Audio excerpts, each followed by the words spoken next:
Supreme court ने फौजी अदालतों को फैसला सुनाने की इजाजत दे दी। आईनी बेंच ने फौजी अदालतों को 85 मुल्जिमान के फैसले सुनाने की इजाजत दी। फौजी अदालतों के फैसले सुप्रीम कोर्ट में ज़ेर इल्तवा मुकदमे के फैसले से मशरूत होंगे। जिन मुल्जिमान को सजाओं में रियायत मिल सकती है उन्हें रिहा किया जाए। जिन मुल्जिमान को रिहा नहीं किया जा सकता उन्हें सजा सुनाने पर जेलों में मुंतकिल किया जाए। सुप्रीम कोर्ट का हुक्म। एडिशनल अटॉर्नी जनरल ने कहा 103 में से 20 अफराद रिहा हुए, 2 और शामिल थे। फौज की जेर हिरासत 85 अफराद हैं। जस्टिस जमाल मदोखेल ने रिमार्क्स दिए, आर्मी में कोई शख्स जबरदस्ती नहीं अपनी मर्जी से जाता है। आर्मी ज्वाइन करने वाले को इल्म होता है कि उस पर आर्मी एक्ट का इतलाक होगा। आर्मी एक्ट के तहत बुनियादी हकूक मुयसर नहीं होते। आर्मी एक्ट बनाया ही फौज की मुलाजमत के कवायद और डिसिप्लिन के लिए है। वकील वजारत दिफा ख्वाजा हारिस ने दलाइल दिए, बुनियादी हकूक जुर्म करने पर ही खत्म होते हैं। जस्टिस जमाल मदोखेल ने सवाल किया, क्या अपील में अदालत सिर्फ अपील कुनिंदा की इस्तदा तक ही महदूद रहेगी? क्या अदालत फैसले के दिगर पहलुओं का भी जायजा ले सकती है? जस्टिस अमीरुद्दीन खान ने कहा, फरीकैन अपनी मारूजात तक महदूद रह सकते हैं, अदालत ने नहीं। सुप्रीम कोर्ट ने फैसला सुना दिया है, अब तो चैप्टर क्लोज्ड है। 9 मई के अलावा भी तो बहुत कुछ है। तो 9 मई तो आखिरी कील है कफन के अंदर सियासी। बाजवा साहब का हम ट्रायल या बाजवा साहब को कसूरवार जरूर ठहराते अगर वो फैज़ हमीद साहब को DGSI के ओहदे से नहीं हटाते, क्योंकि उन्होंने हटा दिया जब उनको पूरी गेम समझ में आ गई। और फैज़ हमीद साहब इतने मॉन्स्टर ताकतवर इसलिए हो गए कि जो अल्टीमेट बॉस है सियासी, वो प्राइम मिनिस्टर साहब थे, उनकी पुष्प पाए, उनको फुल ब्लेसिंग्स हासिल थी। और अभी भी आप देखें इमरान खान साहब के इस बयान से, तो वो फिर फैज़ हमीद साहब को बचाना चाहते हैं और बाजवा साहब के ऊपर डालना चाहते हैं। सुप्रीम कोर्ट के फौजी अदालतों के फैसले के बाद बानी पीटीआई का सियासी चैप्टर अब क्लोज है। बानी पीटीआई कमर बाजवा पर मलबा डालकर फैज हमीद को बचाना चाहते हैं। बहुत पहले कहा था बानी का मिलिट्री कोर्ट में ट्रायल सरप्राइज नहीं होगा। फैज हमीद ने बहुत पहले शवाहिद बानी के खिलाफ दे दिए हैं। बानी पीटीआई का मिलिट्री कोर्ट में ट्रायल तो होगा। Laptop, video, audio recording, planning समेत बहुत से शवाहिद हैं। 9 मई के अलावा भी बहुत कुछ हुआ। कौमी हुकूमत की बातें सिर्फ गपशप हैं, ऐसा कुछ नहीं है। मौलाना के साथ मामलात को हल कर लिया जाएगा। साबिक वफाकी वजीर सेनेटर फैसल वाडा की दुनिया न्यूज के programme tonight with Samar Abbas में गुफ्तगू।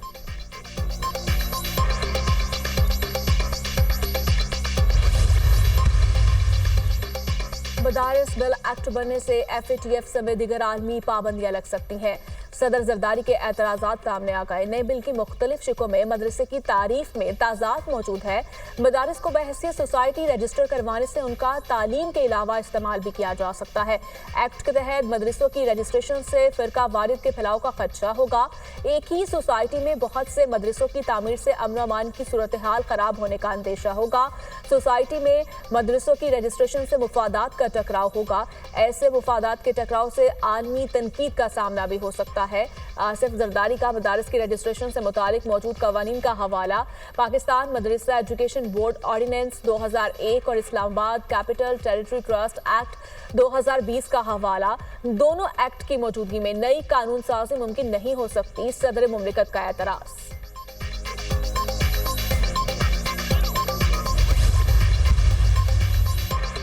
JUI ने मदारिस एक्ट पर सदर के एतराज़ात हैरान कुन करार दे दिए। सदर मुमलिकत के एतराज़ात का तरीका कानून के मुताबिक नहीं।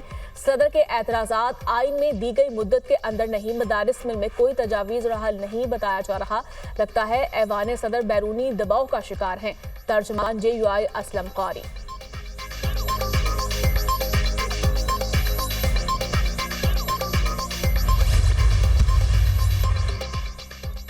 पीटीआई एहतजाज में रेंजर्स एहलकारों की शहादत। बानी पीटीआई और बुशरा बीबी तहरे कत्ल के मुकदमे में नामजद। थाना रमना में दर्ज FIR मंजर आम पर आ गई।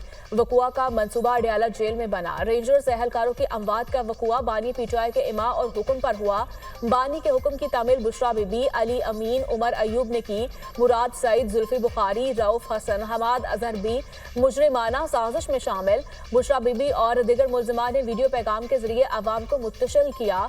FIR का मतन मुकदमे में कत्ल और इंसदाद दहशतगर्दी समेत 10 दफात शामिल।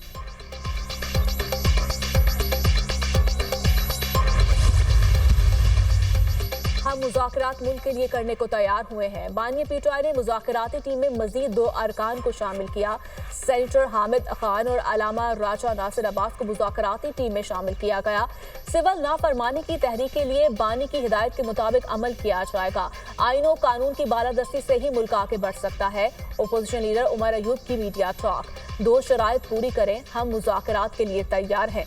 पहली शर्त, 24, 25 और 26 नवंबर के एहतजाज में जो कुछ हुआ इस पर कमीशन बनाएं। बिला वजह जेल में रखे कारकुनों को रिहा करें। बानी पीटीआई ने कहा, हम किसी से भीख नहीं मांग रहे, जिसके पास अख्तियार है वो बात करे। बैरिस्टर अली जफर की सहाफियों से गुफ्तगू। माइनस बानी पीटीआई पर मुज़ाकरात नहीं होंगे। मुज़ाकरात की गाइडलाइन अडयाला जेल से बानी पीटीआई ही देंगे। अभी तक हुकूमत से मुज़ाकरात की कोई बात नहीं हुई। कोई मुज़ाकरात करना चाहता है तो ठीक, नहीं करना चाहता तो ना करे। साहबजादा हामिद रजा।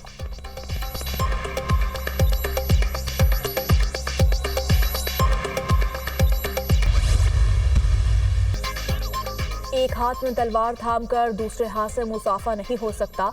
अपने लिए रियायतें मांगने और पाकिस्तान को नुकसान पहुंचाने के मंसूबे साथ साथ नहीं चल सकते। पीटीआई अपने कंधों पर नया बोझ ना ला दे। पहले ही बहुत सियासी जमातों के कारकुनान के हकूक होते हैं। पुरअमन जमातें कभी मुल्की सालमियत पर हमला नहीं करती, ना ही इमलाक को जलाया जाता है। खुद को सियासी कहने वाली जमात अपने किए की सजा भुगत रही है। इससे कबल भी सियासी कायदीन को सजाएं हुई, फांसी हुई, मगर इमलाक को नुकसान नहीं पहुंचाया गया। सेनेटर इरफान सदीकी की गुफ्तगू। अगर पीटीआई वालों ने फॉर्म 47 वाला मौक़िफ़ बदल लिया है तो हम मुज़ाकरात करेंगे। फैज़ हमीद ने रिटायरमेंट के बाद भी बानी की सहूलतकारी की चार्जशीट तब मुकम्मल होगी जब बानी पीटीआई और साकिब निसार भी चार्जशीट होंगे। रहनुमा नून league Talal Chaudhary.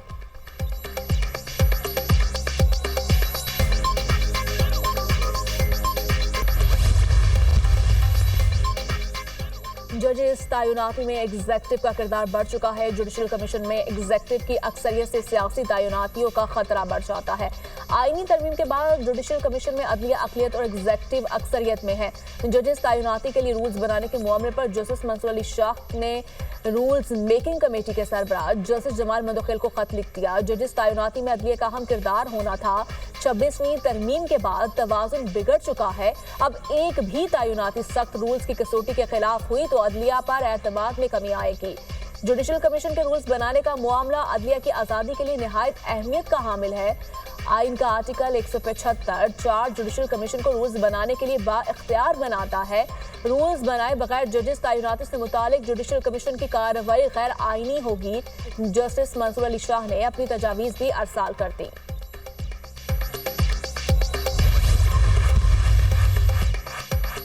Chief justice of Pakistan की ज़ेर सदारत सुप्रीम जुडिशल काउंसिल का इजलास। सुप्रीम जुडिशल काउंसिल ने 35 ज़ेर इल्तवा शिकायत में से 30 निपटा दी। सुप्रीम जुडिशल काउंसिल ने 5 शिकायत पर जजेस से जवाब तलब कर लिया। जजेस के कोड ऑफ कंडक्ट और सुप्रीम जुडिशल काउंसिल के रूल्स में तरमीम का भी जायजा। कोड ऑफ कंडक्ट और रूल्स में तरमीम के लिए जस्टिस मुनीब अख्तर की सरबराही में कमेटी कायम। तर्जुमान सुप्रीम कोर्ट ने जुडिशल काउंसिल इजलास का एलामिया जारी कर दिया। महंगी बिजली पैदा करने वाले आईपीपीज़ के साथ मुआहदों में बड़ी पेशरफ। हुकूमत का मजीद 6 आईपीपीज़ के साथ बिजली खरीदने के मुआहदे खत्म करने का फैसला। मुआहदे खत्म करने से मजीद 300 अरब की बचत का इम्कान। 6 आईपीपीज़ के साथ 2396 मेगावाट के मुआहदे खत्म किए जाएंगे। कुल Ahmed energy, Kapco power project, Kohinoor energy, Tapal energy power plant शामिल। आईपीपी से मुआहदे खत्म करने से बिजली टैरिफ में मजीद कमी होगी।